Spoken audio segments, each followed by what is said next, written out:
Ophelia walk you here. Gracious, so please you, I will bestow myself. Read you on that book. That show of such an exercise will color your loneliness. 'Tis, we are oft to blame in this. 'Tis too much proved that with devotion's visage and pious action we do sugar o'er the devil himself. So we're just gonna walk.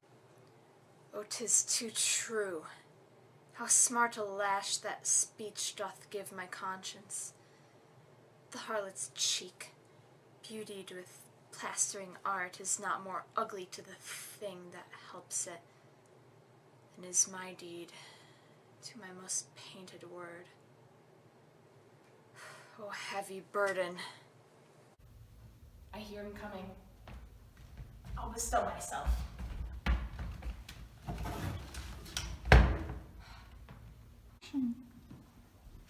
Good my lord, how does your honor this many a day? I humbly thank thee. Well.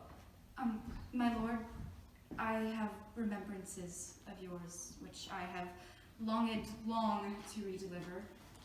I pray you now receive them. Not I. I never gave you aught.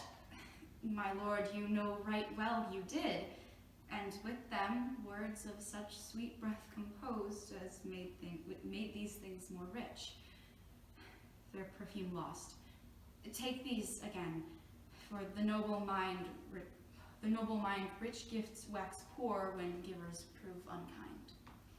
Take them. Are you honest? My lord. Are you fair? What means your lordship? That if you be honest and fair, your honesty should admit no discourse to your beauty. Could beauty, my lord, have better commerce than with honesty? Aye, truly.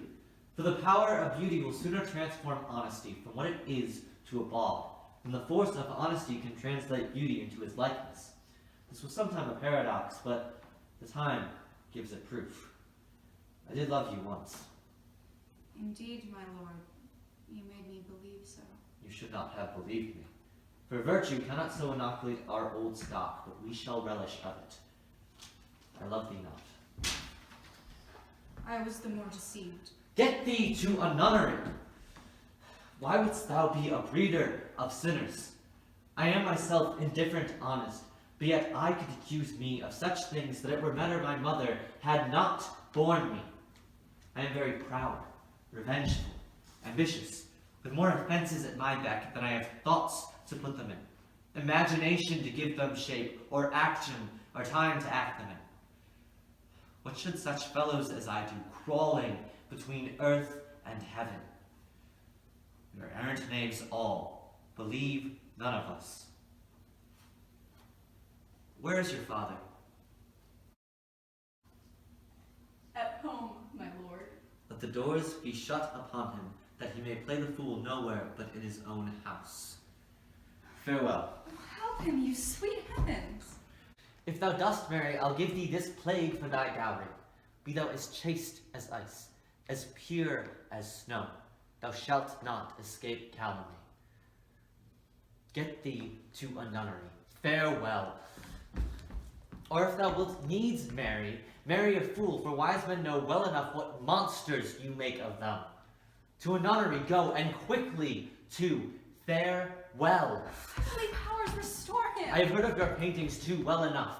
God hath given you one face, and you make yourselves another. You jig and amble, and you lisp.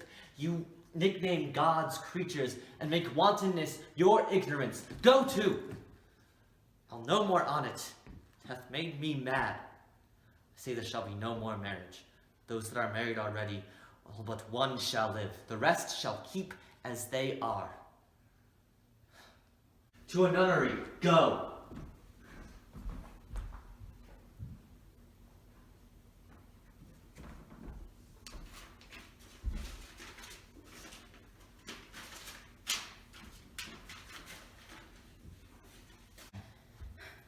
Oh, what a noble mind is here o'erthrown. The courtiers, soldiers, scholars, eye, tongue, sword.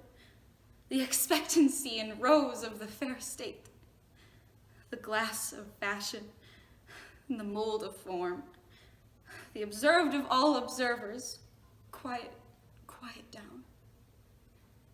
And I, of ladies most deject and wretched, that sucked the honey of his musicked vows, now see that noble and most sovereign reason, like sweet bells jangled, out of time and harsh. That unmatched form and feature of flown youth, blasted with ecstasy. Oh, woe is me to have seen what I've seen, see what I see. And cut. Love?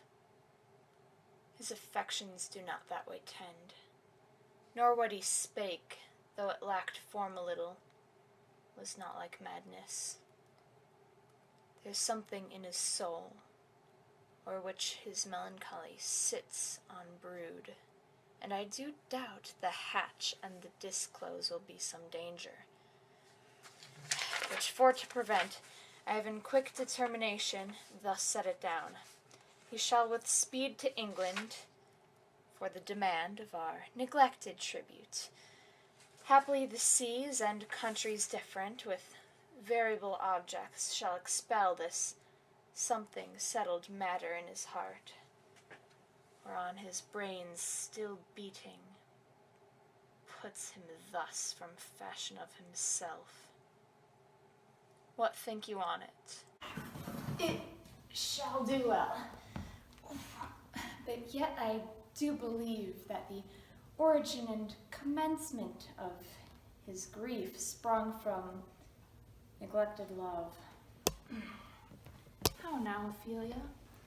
You need not tell us what Lord Hamlet said.